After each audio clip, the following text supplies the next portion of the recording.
मित्रों, हमारे धर्म ग्रंथों में अनेक विचित्र कथाएं प्राप्त होती हैं। उन्हीं में से एक यह भी प्राप्त होती है कि रावण का एक बड़ा भाई भी था, जो रावण से असंख्य बलशाली था, जिसे मारने में नारायण अस्त्र और उससे भी बड़े बड़े अस्त्र भी मारने में विफल रहे। तो आखिर उसे किसने मारा? उसका क्या नाम था? वह रावण का बड़ा भाई कैसे हुआ? इस वीडियो में इन सभी बातों पर विचार करेंगे, तो बने रहिए वीडियो के साथ। दोस्तों, पहले जानते हैं कि कौन था रावण का बड़ा भाई। दोस्तों, राक्षस राज सुमाली की पुत्री कक्षी का विवाह विश्वेश्रवा के साथ हुआ था, जिसके कुछ ही दिन बाद उसने रावण को जन्म दिया था। परंतु रावण अकेला ही नहीं जन्मा था, उसके साथ ही सतानंद का भी जन्म हुआ था। समय के साथ साथ दोनों बड़े होने लगे। सतानंद हर विषय में अपने भाई रावण से कहीं अधिक श्रेष्ठ होने लगा। धीरे धीरे आयु वृद्धि के साथ दोनों भाइयों का शक्ति से परिचय होने लगा और कम आयु में ही दोनों युद्ध शिक्षा लेना आरंभ कर देते हैं। फिर एक दिन दोनों भाइयों ने अपनी शक्ति की परीक्षण के उद्देश्य से आपस में ही युद्ध कर लिया। उस युद्ध के बीच में रावण ने कहा कि मुझे पता है कि मेरा शरीर आपसे कम विकसित है, लेकिन मेरी ताकत को कम आंकने की भूल मत करना। यह बात सुनकर रावण का बड़ा भाई सदानंद क्रोध से भर गया और बोला कि रावण, तू अपनी ताकत दिखा। फिर दोनों भाइयों में घनघोर युद्ध हुआ और परिणाम यह हुआ कि रावण को अपने भाई से युद्ध में हारना पड़ा। इस घटना को रावण और सतानंद की मां कैकसी देख लेती हैं।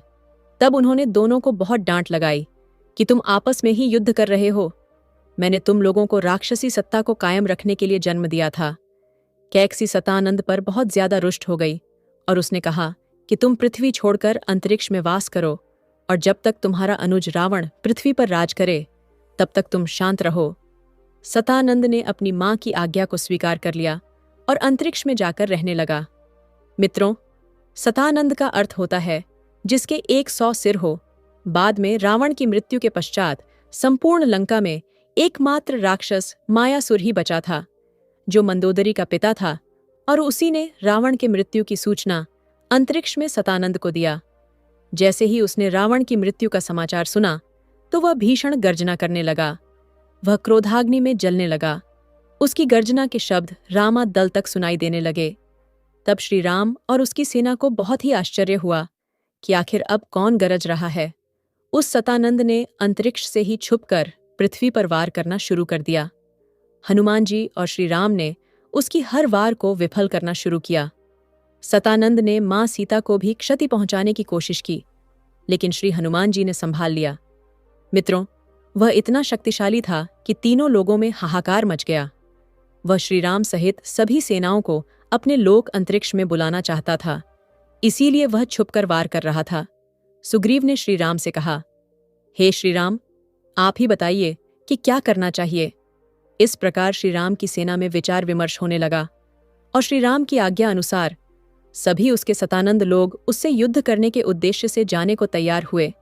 लेकिन माता सीता जी को लंका की एक सुरक्षित गुफा में लक्ष्मण के संरक्षण में छोड़ दिया गया और श्री हनुमान जी ने भगवान श्री राम एवं संपूर्ण सेना को अपने हाथ का आकार बड़ा कर लिया और उसी पर बैठाया और सतानंद लोग पहुंच गए। उधर रावण के भाई सतानंद ने युद्ध की संभावना को देखते हुए युद्ध की व्यवस्था को और अधिक सदीर कर लिया। मायासुर ने सतानंद से कहा कि इस वानर का विशाल रूप, इसकी शक्ति देखकर क्या आपको चिंता नहीं हो रही है? यह सुनकर सतानंद ने तुरंत अपनी माया शक्तियों से श्री राम की सेना पर विभिन्न प्रकार से प्रहार करना शुरू कर दिया, अपनी वायु को और भी अधिक तीव्र कर दिया, जिस वजह से हनुमान जी की हाथ पर बैठे समस्त वानर योद्धा असंतुलित होने लगी। बाद में किसी प्रकार से हनुमान जी ने संभाल लिया। उसके बाद सतानंद और हनुमान जी में भीषण युद्ध हुआ। सतानंद ने हनुमान जी से कहा कि मुझे रावण या कुंभकर्ण समझने की भूल मत करना। तुम सबकी आत्मा तक कांप उठेगी जब मेरे क्रोधाग्नि में तुम सब जलकर भस्म हो जाओगे। इसी लोक में तुम सबकी समाधि बनेगी। अपने अनुज रावण की मृत्यु का प्रतिशोध लूंगा। इतना कहकर सतानंद अटस करने लगा। उसके बाद विभीषण और सतानंद में काफी कुछ बहस भी हुई। बाद में सतानंद राक्षसी सेना और श्री राम की सेना में भीषण युद्ध हुआ। परिणाम यह हुआ कि श्री राम की सेना भी उसके सामने टिक नहीं पा रही थी, यानी सैकड़ों राक्षसों को मारने के बाद उसके 2 गुने राक्षस तैयार हो जाते थे। श्री राम और हनुमान का वार भी उस राक्षस का कुछ नहीं कर पा रहे थे।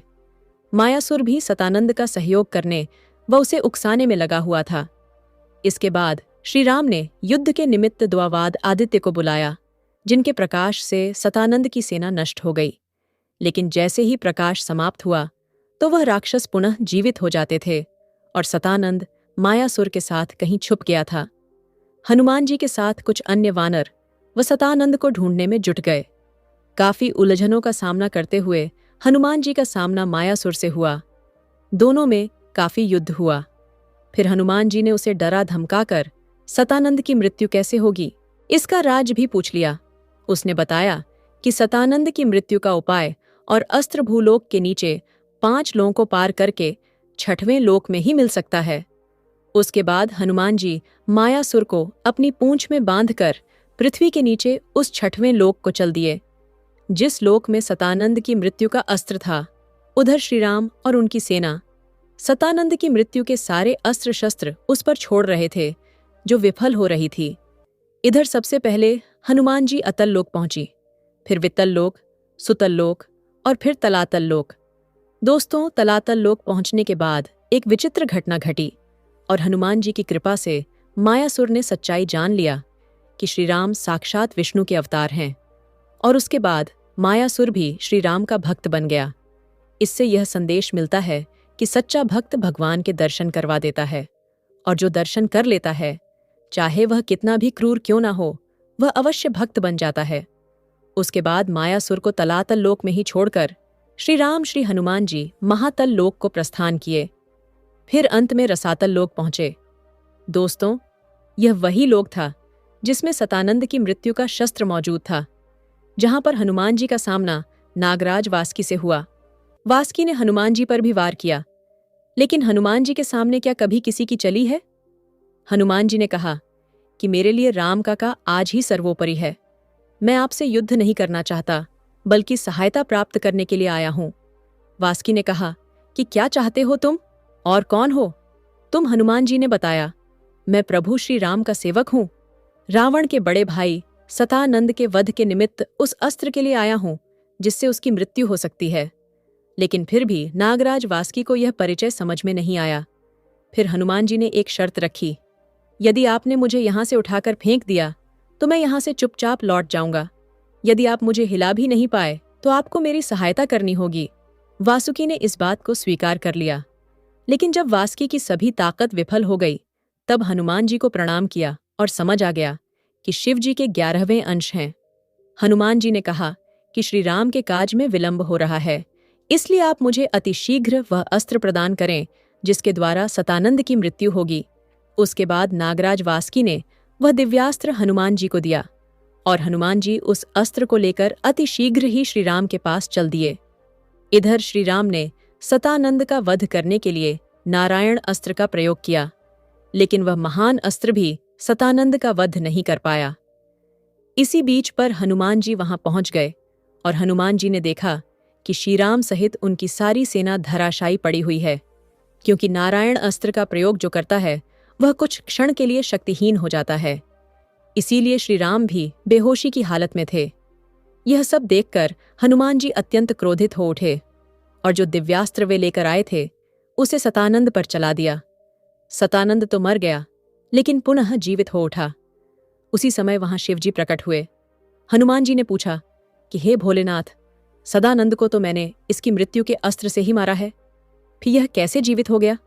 शिवजी ने कहा कि यह सत्य है कि जिस अस्त्र से तुमने सतानंद पर वार किया है, उसी अस्त्र से उसका वध होगा। हे हनुमान, सतानंद का वध इतना सहज नहीं है।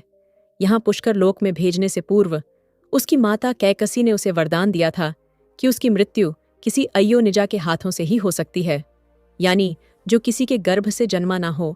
शिवजी ने कहा कि देवी सीता अयोनिजा है, वही इसका वध कर सकती हैं। सतानंद की मृत्यु ही श्रीराम और उसकी सेना को होश में ला सकती है। हे हनुमान, अभी तक तुमने उन्हें वात्सल्य से परिपूर्ण माता के रूप में ही देखा है। संसार ने उनका पतिव्रता रूप भी देखा। शिवजी ने कहा कि अब वह समय आने वाला है जब संसार देवी सीता का महाशक्ति रूप भी देखेगा, जो धर्म की रक्षा करने वाला है, किंतु अधर्मी के लिए महाभयंकर रूप होगा, जिसे देवी चंडी के रूप से जाना जाएगा।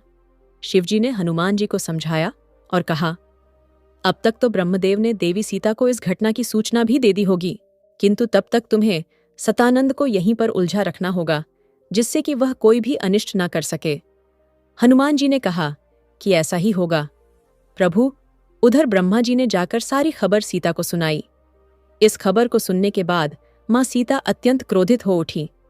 माँ सीता ने कहा कि मेरे स्वामी और सेना के साथ जो भी हुआ है, मैं उसका बदला जरूर लूंगी। इसके बाद माँ सीता ने अत्यंत विकराल रूप धारण किया और पुष्कर लोक जाकर सतानंद का अंत कर दिया। लेकिन उनका वह रौद्र रूप सतानंद को मारकर भी शांत नहीं हो रहा था। इसके बाद सभी देवताओं ने उनसे निवेदन किया कि हे देवी चंडी, अब शांत हो जाइए, नहीं तो संपूर्ण सृष्टि में हाहाकार मच जाएगा। फिर देवताओं ने कहा कि माँ सीता के कोप को सिर्फ श्रीराम ही शांत कर सकते हैं, इसके लिए उन्हें बेहोशी अवस्था से जागृत करना होगा।